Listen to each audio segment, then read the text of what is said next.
So my next build is going to be a staff Daredevil. This one's called the pole dancer because you don't ever leave your staff. So the idea is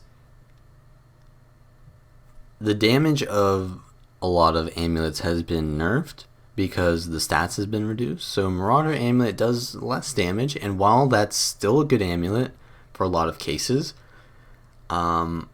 the Valkyrie amulet and the Berserker amulet have a lot more power and crit damage now in comparison.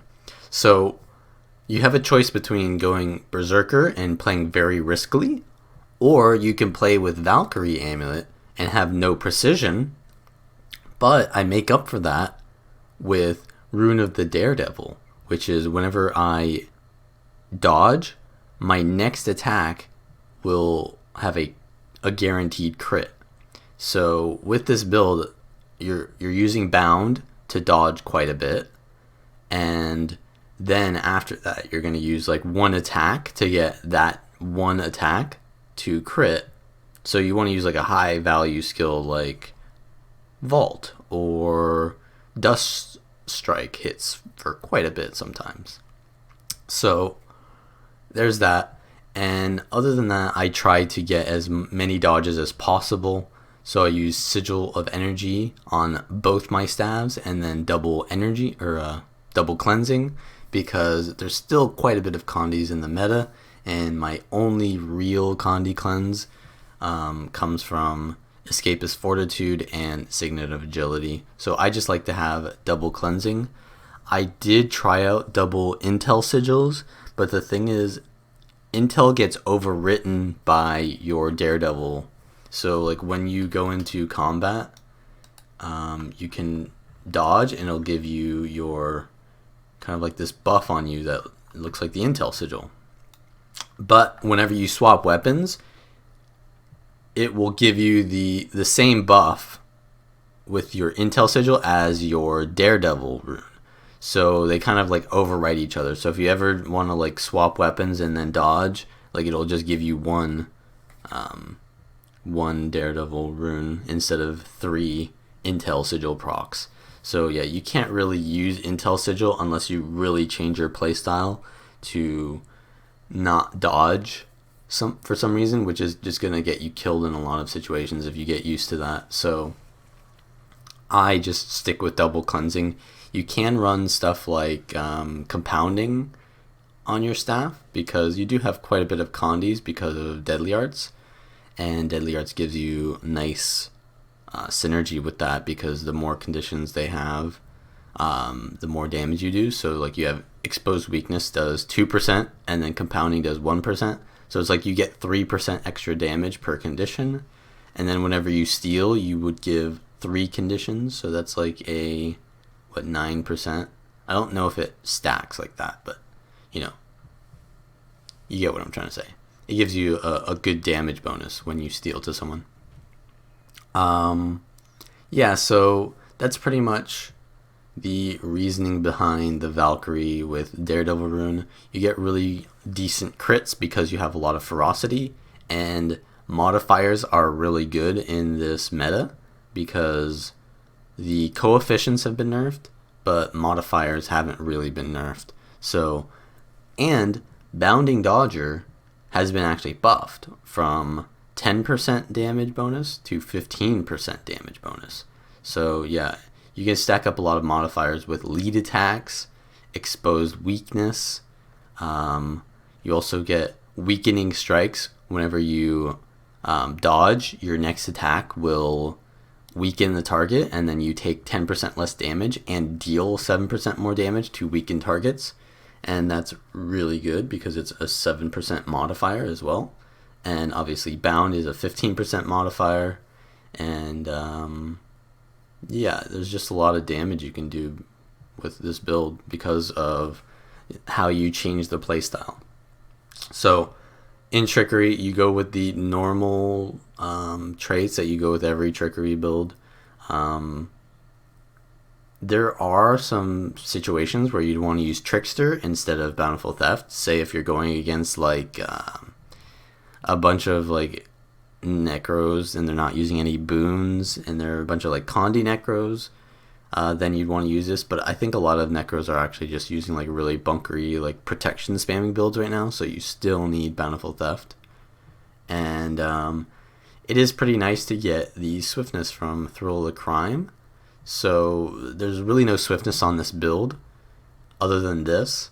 So kind of want to steal off cooldown sometimes, though timing your steal can be really important because interrupting heal skills is very important in this meta because the heal skills have such a long cooldown that you can really punish someone. So timing your steal usually to just interrupt the heal is really important.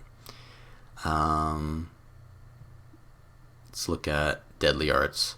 So Mug deals damage when you steal to someone. However, it cannot crit.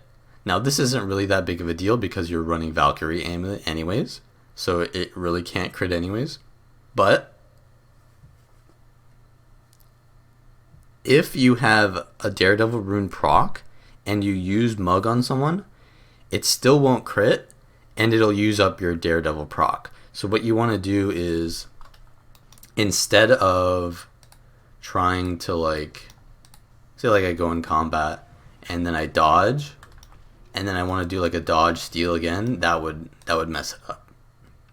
And I wouldn't get the crit on the bound, right? Because you have it. But if I steal into my dodge, the Daredevil proc is right after my bound, right? So I don't use the Daredevil rune because it lands after the Mug. And then after that you can just use your vault, right? Like the playstyle is mostly using vaults. So yeah, that's pretty good. Just try not to overwrite Mug onto your Daredevil procs. Even the odds gives you Vuln when you steal. You could take Panic Strike to help focus targets for your team, but this is probably more reliable. You're not really getting the Might though very often because you don't really get in stealth. And then Improv is just really insane right now in this meta because it's actually kind of been buffed in a way because it's just more reliable. It used to have like this very randomness feel to it where it could recharge a utility that you didn't even have, but it could also recharge multiple utilities. Now it's a lot more reliable, so it can only recharge one of your 3 utilities, not your healer or your elite, and it will always pick one of these 3 to recharge. So if you have all 3 skills on recharge like this, it will always recharge one of them. So it chose my Signet to recharge this time. But if it recharges my Signet and it's already up, then it won't recharge it. But this is really good because a lot of the cooldowns in the game have been increased in cooldown. So you get more value from basically recharging a cooldown because you're circumventing that cooldown even more. And yeah, that's really good because Roll for Initiative is a really good skill, but a 50-second cooldown is pretty punishing. So Improv is really good right now because of that. And oftentimes you can just save yourself from a situation because you're like out of all your cooldowns and then you steal to something. The steal gives you healing from Mug and it gives you one of your cooldowns, and all of your cooldowns are defensive cooldowns. So in pretty much every situation, getting one of these back is going to be kind of life-saving. Maybe not the Signet sometimes, but Roll for Initiative will definitely save you, and Shadow Step will definitely save you in most situations if you get it back. So yeah, that's really nice.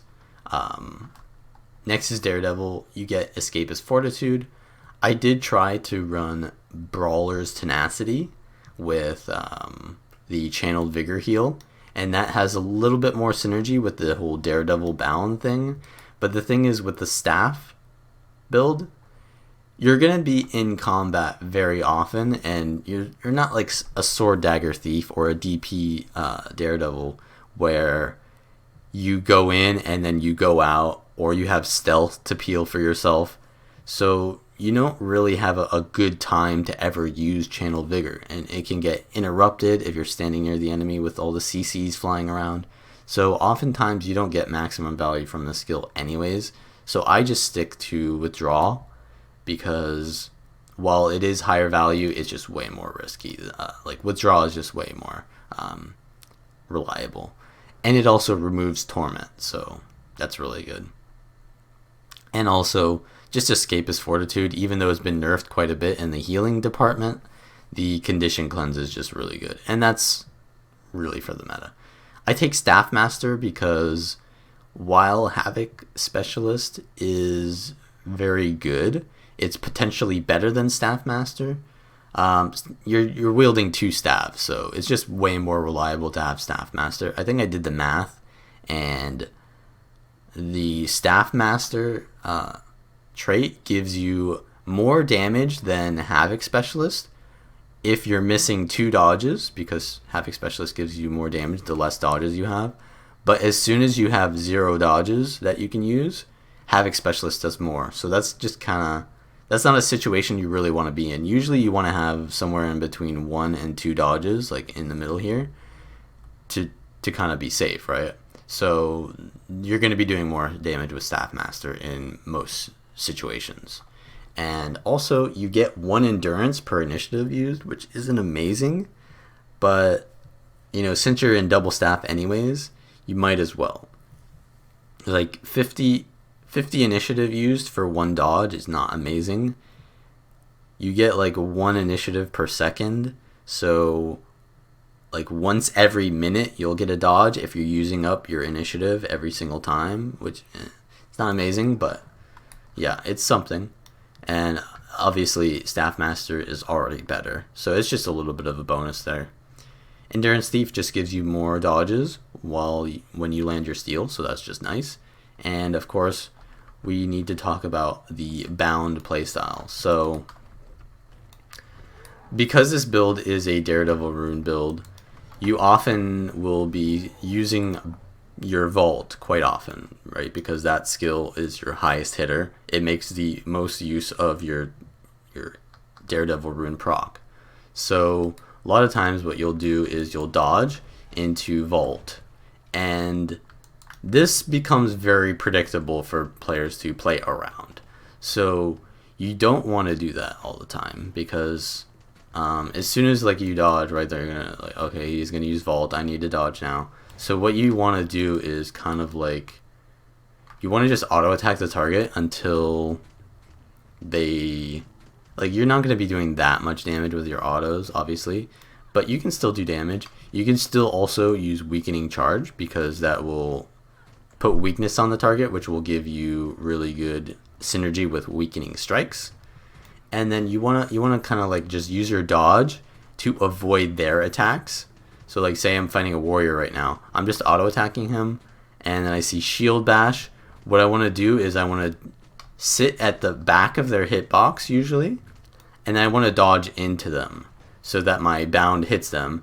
And then what I want to do is I want to not use my Vault immediately. I kind of want to wait, because like the warrior usually dodges after every attack. What you want to do is you want to wait till they dodge and then Vault into the end of their dodge animation. So he uses Shield Bash, and then he'll dodge like in this direction maybe, or maybe he'll try to dodge on top of me, because warriors try to do the exact same thing with their dodge. So they'll dodge on top of me, and then I'll just Vault on where they're dodging, and that'll give you really good, it'll allow you to land your skills better if you try to play in that way, where you try to land your vaults into the end of someone's dodge rather than try to land your vaults into the chaining of your own dodge. It's just better results you'll get. Dust Strike, and that'll do like, well, I didn't hit it there, but that'll do like 2k damage, which is pretty good. 2k damage is pretty good for a skill that does blind and vuln. So it's a really high tempo skill, right, in comparison to Vault, right? Vault is an evade, and it uses up quite a bit of initiative, but it's pretty slow and hard to land. If you use Dust Strike instead, you get a blind, which makes it so that you can just kind of like sit there and auto attack them for a bit, because they can't really counter pressure you, and it also gives them 8 vuln, which is a really high amount. So this is why I like to start off every encounter with the Dust Strike, because it gets you in combat and it also prevents them from kind of like getting their opener on you. So yeah, those are the two main skills that you want to use. You don't really want to use Debilitating Arc because it's 5 initiative for 1 dodge and it doesn't even do that much damage. It does cripple and removes Immobilize, but other than those 2 effects, that's the only reason you want to use it. Vault is just kind of better.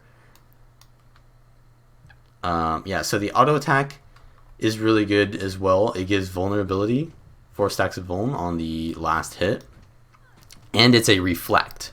So the reflect of the auto attack is really good for cleaving down states, because down states usually have projectiles. And there's just other stuff that you can do, like lich forms. You can get up in there and reflect their own hits back at them.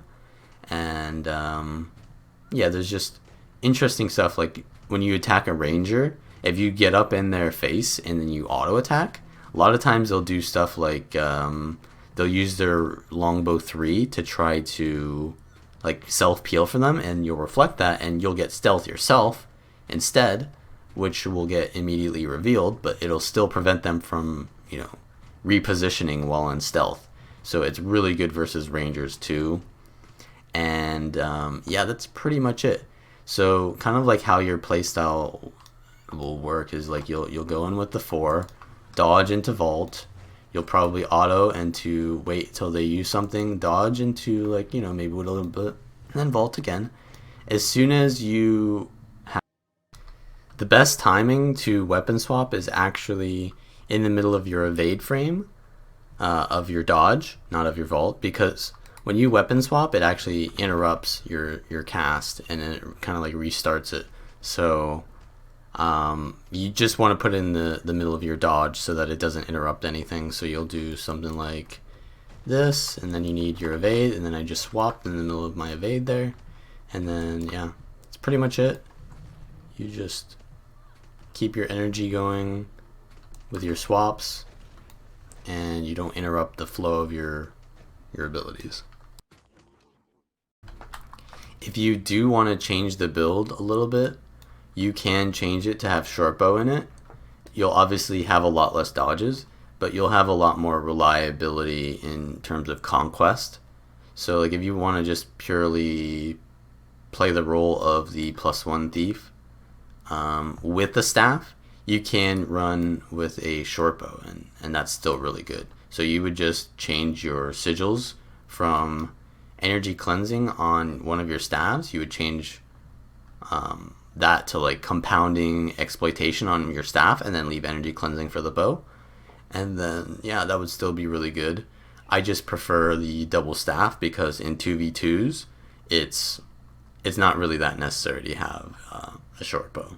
So yeah, that's it.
So yeah, that's it. Like this video if you like the build.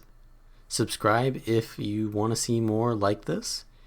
And leave a comment down below if you think that maybe this build isn't very good because it's designed for players with only 2 fingers, and you think that those players shouldn't be allowed to play the game for some reason.